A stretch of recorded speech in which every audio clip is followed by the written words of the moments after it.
Good morning, everybody. Welcome to another episode of the Coffee Break Podcast. We're live here in the studio this morning on Facebook and YouTube, I think, and probably Periscope as well. We're really excited to have a fun conversation today with our guest, Bill Bath. Met Bill, and we'll talk more about how we kind of got to know each other a little bit in just a few moments. But thank you very much for being here today. You bet. It's good to be here. We're going to have a great conversation. We've got coffee. We're ready to go. We'll be right back after this. Got so much to say. We got a podcast to make.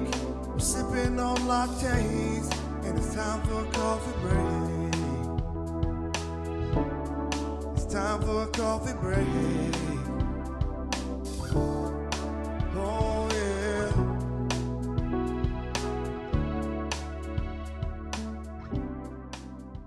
Hey, welcome back, Bill. Thank you again for being here today. You know, the Coffee Break Podcast, the goal here, the mission is to share business ideas, practices, and strategies, and there's no other better person to be here today than you. Wow, thank you. It's interesting, about, what, a year ago maybe? Year and a half almost now. Yeah. Got a message from you on LinkedIn.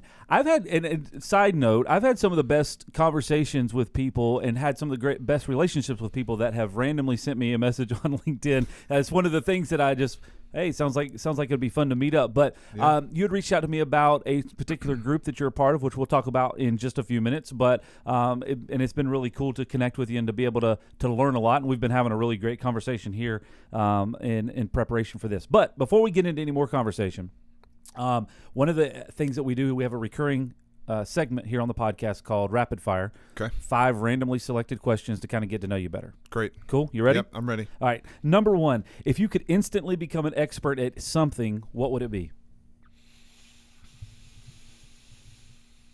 Obstacle course racing. Obstacle course racing. Mm-hmm. Interesting.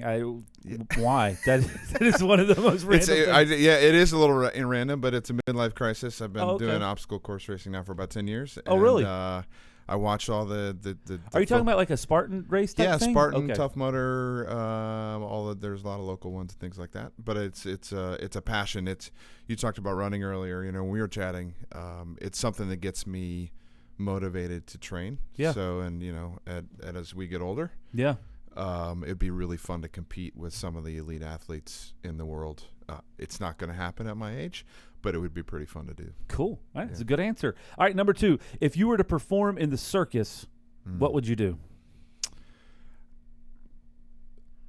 Probably pick up the poop behind the elephants.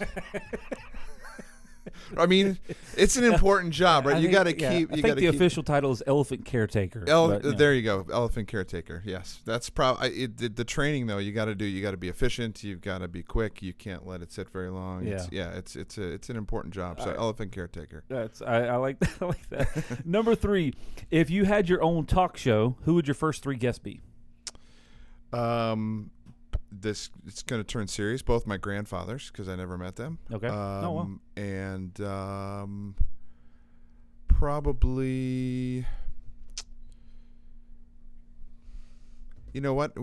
I think it's at some point we'll turn the tables on you, so it would be you. I'd bring you on board and ask you a whole lot of questions. I appreciate that. Yeah, sure. On a serious note, there, I did have a chance to sit down for about an hour and interview one of my grandfathers. Well, one of my grandfathers passed away several years ago, but I had the opportunity to do that. I've not shared it with anybody. I just have about an hour worth of footage that got to sit down and record with him. So yeah, it was very, very beneficial. And yeah, they passed away before I was born, and my parents have always said you have a lot of characteristics of your grandfathers, and it would be really neat just to sit down and meet and chat with them. Yeah. All right, number 4, what is something that you've done that no one would expect? I sang with a few folks the national anthem at the Red Sox game. Really? And on the field? On the field, I'm behind home plate with a group of friends twice, including the Canadian national anthem when they played the Blue Jays a few years ago. Oh, wow. That's pretty cool. Yeah. I would have never guessed that. That was the question, right? Yeah, exactly. Okay. You nailed that one. Okay, good. All right, last one. What book has influenced you greatly and how?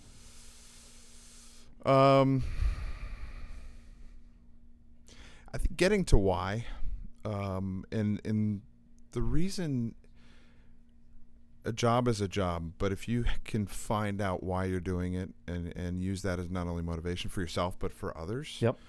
it's just so massively powerful. Yeah. So That's good.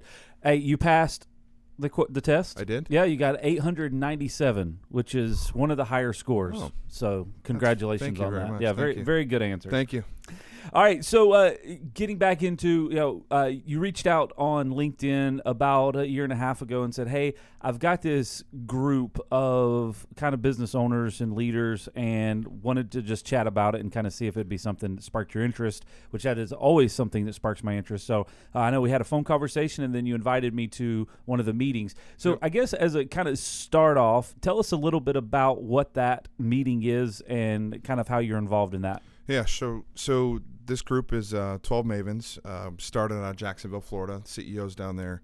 He started 3 groups down in Jacksonville and realized that, the power of this group, the power of the collective group of CEOs who have all been there, done that, is massively valuable on a broader scale. And so I partnered up with Jeff, started 12 Mavens here in Charlotte last year. The group it's really about getting CEOs in the room to help each other solve problems, make their business better. Being a CEO can be pretty lonely. You can't tell your employees that I'm not sure what we need to do next strategically. Yeah. You can't go to your employees and talk about, what do I do with this employee's not performing? Sure. You can't, if you have a board of directors, you can't go to your board of directors and say, I'm not sure what to do next. Yeah. So this group allows CEOs to get in a room. Everyone signs a confidentiality agreement.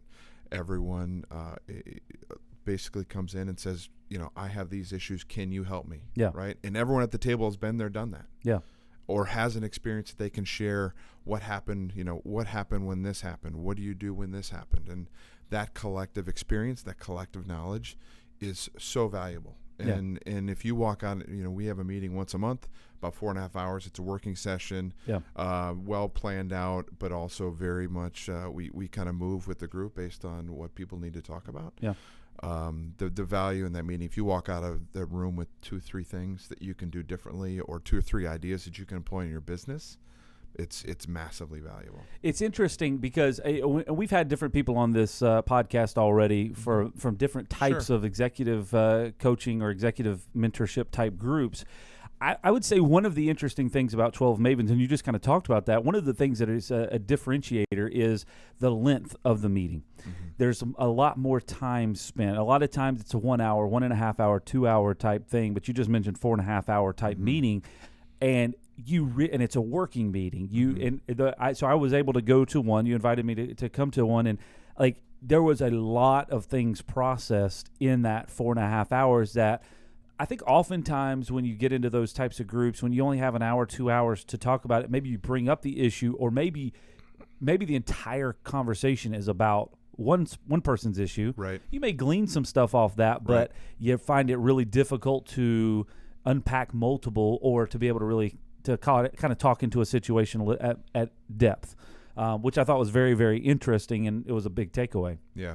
We try to bring in issues that people are dealing with at that time. So in the last month, what's happened and what do you need advice on? Yeah. So very current. And then I'll bring in other exercises too to talk about different broader subjects, strategic innovation, or let's not talk about growing 20%. Let's talk about growing 10 times, right? Yeah. And what would that take? So to really force the CEOs to think outside of their business and think differently. So we try to go as deep as we can in that 4.5 hours because the value in that is exceptional. I was listening to a book the other day called The Messy Middle. Have you heard of it? I have. Okay. So there's one part in there that he talks, I can't remember exactly who it was, but there was an executive in one of the large kind of technology businesses, and he said that they would, the teams would bring this idea to the table, and the pitch or the response that he would always give would be, "That's great, but what would it take to do 100 times that?" And it would just blow everybody's mind, because it's like they said it did 2 things. One, it took some of the anxiety away from what we were trying to build for this particular outcome, and it's like, okay, well, we haven't done anything compared to 100 times, but it also forced them to stretch their thought process on innovation to something bigger than what they could ever expect. Yep. The rut that a CEO can get into is, oh, I've got to make that 5-10% improvement, right? Yeah. Because either I'm committed to myself, my shareholders, the employees, to make that small improvement. Rarely do you sit back and say, what would it take to be 10 times bigger, 20 times bigger? And how does that change your mindset? Because it's massively different. Yeah. It's a different product line. It's a different market segment. It's a different customer base. Yeah. It's a different service line, right? It's more than just an expansion of what you're doing today. It's a completely different set of thoughts. So essentially what you're saying is there's scalability. Oftentimes in a business, there's scalability. You can continue to replicate what you're doing to grow bigger, but getting outside of that, and this is where I think the big value of having these types of groups is you get outside of that and you go, well, hold on a second. There's a whole gap over here, this whole other concept that we aren't even approaching yet. Right. That could be a major game changer for us, rather than just kind of the smaller multipliers. Yeah, and then you don't have a process in place to go figure that out. Yeah. No one is telling you, hey, you need to go look over here. Yeah. You don't have you got your employees that are focused on what's in front of them and not what's in the side. But I think I agree with you, but I think that there's not. It can't exist. Like, there can't be a formula that you always go to and say, this is how you. It comes from conversation with other people that are thinking that, kind of clashing ideas off of each other to kind of to open that up. I think you're spot on. There isn't a formula, but there's a process you can put yourself in. Yeah. To you can't force innovation, right? But you got to put yourself out there to have those conversations. Correct, yeah. And you've got to put yourself out there to make time. The key in innovation is time to think differently, or time to talk to customers about what other needs they have that are not met yet. Yeah. Right. Most people, again, get in that rut and they don't have the time. They don't set aside the time. Yep. And then oftentimes they don't know what questions to ask or answer. So, Bill, going back to this 12 Mavens thing, what got you involved in that? Like, what was what brought you to that point in life? You've been in business for a number of years, and then all of a sudden, hey, I think this will be a great use of my time. Yeah. So short career story. I'm in my third career, and first career worked with Fortune 100 companies. Inside those companies, my second career, I was a consultant. I had my own firm for 10 years, and I was actually counseling CEOs and C-level folks on how to improve their business, and Gotcha. we'd go in and help that. And so when I left that, I joined up with 3 other partners here in Charlotte. We started Legacy as an M&A firm, and there was an itch that I just hadn't quite scratched yet, and that was there were people that owned a business that didn't want to sell, that still needed help. Yeah. And they didn't have the money or the need for any sort of high price consultants, Gotcha. which I was one, and so this was a way to figure out how to help them in a cost effective group setting, right? So if I understand what you just said correctly, there is a category of people that were trying to improve their business structure in preparation for selling it. Potentially. Potentially. Yep, potentially. And then there's this whole other set of people that are actually just trying to figure out how to make their business better because they just want to grow their business. That's exactly and right. that's you're saying the lessons I've learned from over here I can apply. Absolutely. It's a lot more fun to help medium to small type size businesses than it is large businesses. Nothing against them. Yeah. But you've got a massive team, you've got a CEO, you've got a bunch of well experienced folks. A lot of smaller businesses don't have that. Yeah. And so if they want to improve their business, it's a challenge for them to get those outside ideas. So in this 12 Mavens thing, what makes a good candidate for you? What makes somebody that says, hey, this is a good individual to come into this group that's going to add benefit or that we can work with? Yeah, really simple, growth minded. Don't want someone who's on cruise control and just kind of riding out. They're still thinking about growth and how to improve my business. The second is they want help, right? I mean, it may seem simple, but there are a lot of people out there that think, oh, I know it all. Yeah. Right. And then someone who's got the experience, but is also willing to learn, right? It's that balance of I'm going to go in there and share what I know, but also sit back and go, wow, I could learn a lot from these other people. In these meetings, in this structure, what is one of your favorite kind of exercises that you go through to help kind of walk through an issue? Say somebody comes in there with some type of an issue. How are you walking through that? Is there a certain series of questions that you're asking, like, to kind of aid in thinking through that? Yeah. So the key there is just understanding what the issue is, and then turning it back on the team and say, this person is going through this situation. How many of you have done that before? Yeah. How many of you have seen that? And what did you do? How did you solve the problem? Give us an idea on how you went through thinking about it, how you went through trying different things to see what would work. But really turn on the team. In those rooms, I'm the facilitator. It doesn't matter how much experience I've got. Yeah. It's about the collective room. And so I'd like to turn it on the folks that are in the room to really answer the question. Of the process, how much of it is accountability versus just conversation? It's a good mix of both, right? I mean, people are going to glean different things from different parts of the conversation that are pertinent to them. So I can't control that, right? They have to be engaged and listen and take what they need for their business. But we do have an accountability section where if people, we talk about a certain topic, they take away kind of a to-do for that particular month and come back and report to the group. Because CEOs are notoriously not really accountable to anyone. Yeah. Right? Their family. Yeah. They are accountable to their employees, but if they have a new idea or something they're going to try, they can easily kick the can down the road and not have to do it. Yeah. One of the interesting things when I've been through some of these processes before, it's like you get in a group with business owners and even growth-minded business owners, and you kick around a lot of ideas, and then everybody's like, well, it'd be great if we could do A, B, or C. It'd be great if we did this. And one of the most infuriating questions that I get asked in those conversations are, what has to be true in order for this to happen, right? So, hey, we'd like to grow this way, or we'd like to hire this many people, or we'd like to do whatever. What has to be true in order for this to work? And it forces you to essentially reverse engineer how to get there. Right. It's a great question. Yeah, it's an infuriating question. Which means it's a good question, right? Exactly. They're holding you to task, right? I mean, because it's really easy to do nothing. Yeah. Right? It's easy when I talk about growth-minded and a candidate, it's really easy to sit back and go, gosh, I wish I was a bigger business or I wish I made more money, right? Yep. The tougher part is, what do you need to do differently to make that happen? Yeah. And don't let yourself off the hook. Well, because it's easy to go through the process of thinking or saying all the reasons why you can't do something. Those are simple. Yeah, that's easy. You can do that in 5 minutes. Yeah. Right? It's how do you then design how you can do it? Yeah, exactly. Yeah. All right, I want to shift the conversation a little bit from that, because we could talk about this for hours, but I want to shift over to one of the other things that you're focused on, one of the other careers, I guess, that you've dealt with is mergers and acquisitions, because this is something I think is relevant in the business market, has always been, I guess, but more so. What does that mean, and what is your role in those processes, setting businesses up for, I guess, for sale, for purchase, for helping to acquire another business? Talk a little bit about that process. Yeah, absolutely. So the M&A world some people really understand it, some people don't. It's pretty simple. At some point, business owners are going to want to move on from their business, right?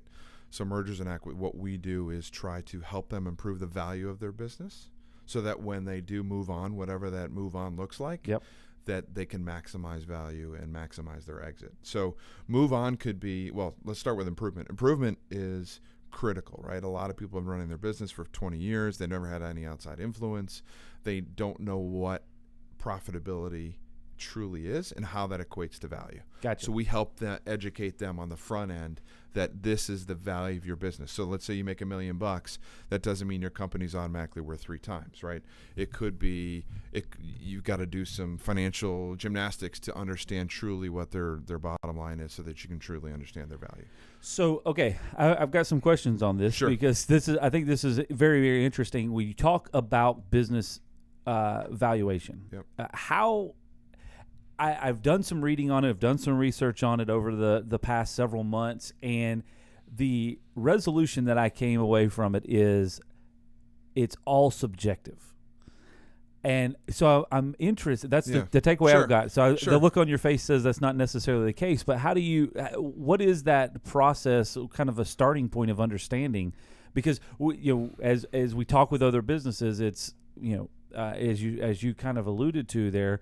A small business owner may evaluate it based off of revenue, and that's not necessarily the case. So how do you go start that process? Yeah, so the first thing to remember is you're probably close to right, because value of the company is really what any unencumbered buyer will pay for your business. Okay.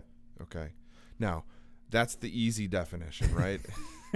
All right, we're done. No, yeah. Exactly.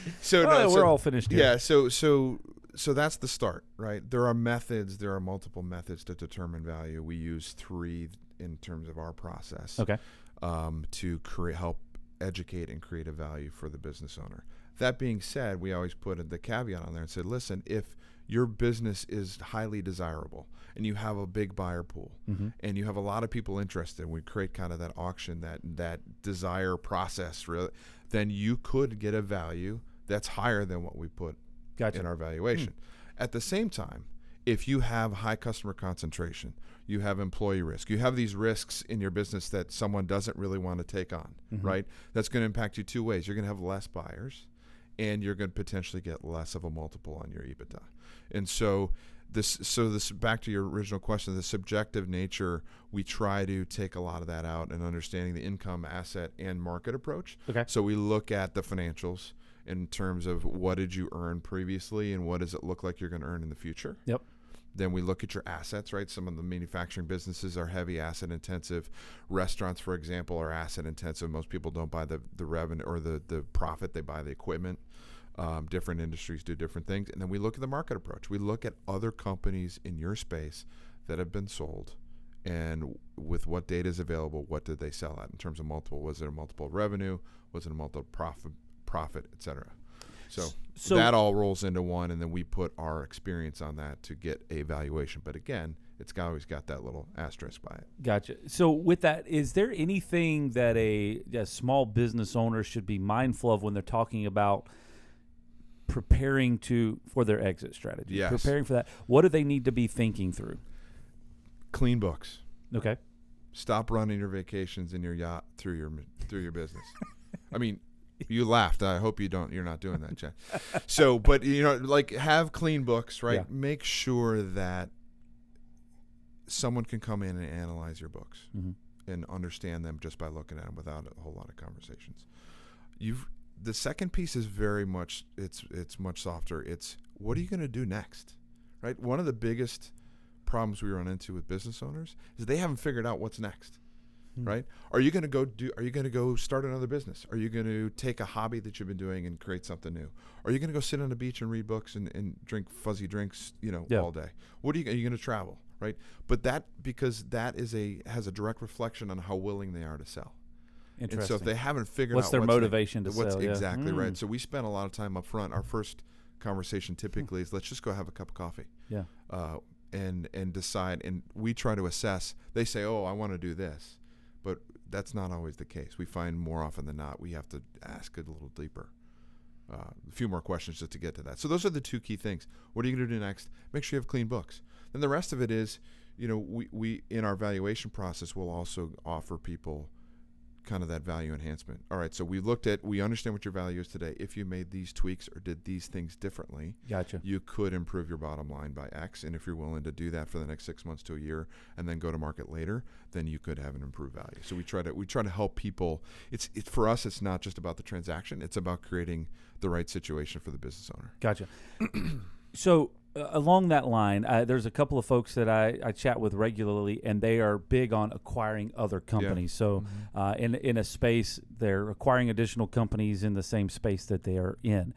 From that perspective, what are some things that make for a good acquisition? What are some characteristics and parameters that you go, hey, you know what? It would be very strategic for me to go look at acquiring this type of business.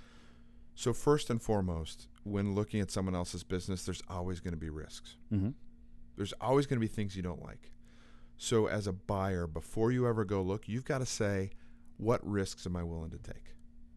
You've got to understand that, because we've gone down the path with so many buyers. They want a company that has no customer concentration issues, perfect profitability, steady 7-10% growth every year, no employee issues. Yeah, we all want that. Yeah. I love that. Absolutely. Please, can I have 10 of those, right? They don't really exist. Sure. And so before you ever look, you got to look for that to make sure that you know what risks you're willing to take. And then in terms of buying, you've got to look for people with clean books, right? Or at least clean enough that you're comfortable with them. Sure. You've got to look for, what is your strategy? Is your goal to improve your own your own business as it is today, you want to grow market share, that's one set of companies. Yeah. If you sat back and talk strategically, well, I may need to do something different, and my customer's been asking for this, and we don't do that, but it really would fit with our skill set. I'm going to go find companies that do something different than I do today. Then you go after those type of companies. But really, it all starts with what's your strategy and what risks are you willing to take as a buyer. Because it could be anything. You could go after a whole host of different things. Sure. But it's what do you want to do next?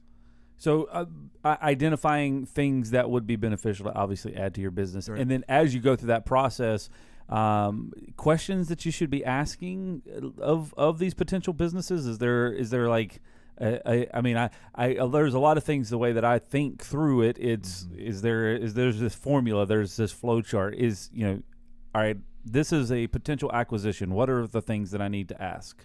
Yeah. The three biggest areas of risk, there's a bunch, but we have 8 in our valuation. Okay. So we do our valuation for sellers like we would as a buyer would look at it. So we look at the stability of the financials, the stability and quality, the consistency of earnings. We look at internal processes. We look at customer concentration. We look at the people aspect, the HR aspect. Do they have a good culture? Is there culture or not? Do they have a culture that would match, the culture that we have? Because that's pretty big these days. Gotcha. Especially with the changing generation, culture is much more important, right? Work environment's much more important. I could list 100 questions you need to ask, but in the end, your goal as a buyer has to be: am I comfortable absorbing this company into what I have today? Gotcha. Do the benefits outweigh the... Absolutely. And the synergies that you could get too, right? If you look in, take your business, for example, if you were looking to buy something in the security space, can you get some synergies with your back office operations, your finance and accounting and supply chain and things like that? Because that's an extra value to you, right? You can close your books and do all the accounting with less total people, right, with the current resources. I had a conversation with someone yesterday, actually, and I said, well, I've got this guy coming on. Maybe he'll have an answer for us. Sure. But he was talking about his particular business, looking for ways to set up part of the equity of the company for investors. Yeah. Is that something that you deal with? Absolutely, yeah. So we've got 4 just in our own business, we have 4 partners. Okay. And we've also just invested in another startup business right now. And so now that company, we've got 7 partners there. Okay. And so we have a lot, and one of our partners in Legacy has owned 11 different businesses. So we're well versed in how to guide people through thinking about that. Gotcha. And so to take that question one step further, if you're thinking about that, always treat equity investors as another marriage. Sure. And I don't say that, don't take that lightly, because even if you're 1 point or 10 points or 15 points, whatever you decide to do, you are giving them part of the company. And the exit of that has to be well understood. Sure. Prior to ever getting into that. Yeah. So we recommend everybody set up operating agreements. When you're starting to partner, everything's good. Right? Gotcha. Mm-hmm. Prepare for the worst and hope for the best. So Mm-hmm. we always set up operating agreements and have all that voting rights understood. There's a whole process to go through up front. Yeah, we've taken people through that. We can do that. Yeah, he was basically setting that the company was set up to where they were trying to find ways to kind of get an influx of capital so that they could do some of the things and so that one of the ways they were looking at, they didn't want to bring on more debt. So they were, hey, what if we put some equity up for investment? And exactly what you just said was part of the feedback that was given to him was, well, when you do that, understand kind of both sides of it. There's pros and cons, but is that something that you do nationwide? Like you're not really regionally confounded, right? We're not. We've done that. I've helped somebody in Washington State. We focus on the Southeast, but we're willing to help folks really anywhere. It's an interesting conversation. So we have run the gamut here of CEO and executive coaching and kind of peer group coaching, mergers and acquisitions, kind of setting your business up for all of those things and understanding when it's a good time or not a good time. And is there anything else that you typically, a common question that you answer whenever these conversations come up that you say, this is something you need to be mindful of before you go down that path, something that you really need to think about. Yeah, most people think that they have to sell the entire business and they have to just get out. And that's not always the case. There are so many different exit strategies, right? If you're in your 50s and you still want to work a little bit, you can sell 70-80% of your business, keep some ownership, help the business grow. Sure. If they want to sell in 5 years, take another bite of the apple. You can somehow sell it to your kids, right? Yeah. You can get additional financing, right? Additional capital to help grow your business. You can totally walk away, right? And go sit on the beach if you want to. But one of the things we spend a lot of time is just educating business owners what are their options. Sure. They always come in with a preconceived notion of they only have one option, and that's not always the case. So we spend a lot of time in that education piece on, hey, you've got more than just one option. There are a lot of ways to structure a deal. Cool. Well, Bill, I really appreciate it. It's been a wealth of knowledge in a short period of time, and I know we could talk for hours on end, and we'll probably have to have you back in the future to kind of dive into some more of these things in more in depth. So I'm sure we'll have a lot of questions based off it. But they can get a hold of you how if they want to find out more information. Yeah, Bill at legacy-ba.com. Okay. Or legacy-ba.com is our website. Reach out anytime. All right, cool. Well, for those of you that are watching or listening for the first time, I tell you, it is always a blast to sit down with folks that can bring insights to our business, to give us some ideas on business strategies and concepts. And we do this every single week, every Tuesday, 9 a.m., new episode with very similar content from all aspects of doing business. And so we're very, very lucky to have folks like this to sit down with us on a regular basis. If you haven't already, make sure you subscribe and follow us so that you get the latest episodes on whatever podcast platform that you prefer.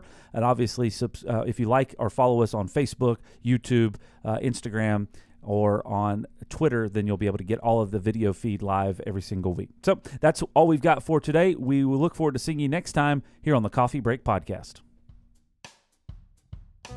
To learn more about the topics discussed today and to connect with us online to hear all of the episodes available, visit Loc-Doc.net/podcast. We got so much to say. We got a podcast to make. We're sipping on lattes, and it's time for a coffee break. It's time for a coffee break. Oh, yeah. The Coffee Break Podcast is brought to you by Loc-Doc Security. We'd love to connect with you online on Facebook, Instagram, Twitter, YouTube, and LinkedIn. Just search LOCDOCINC.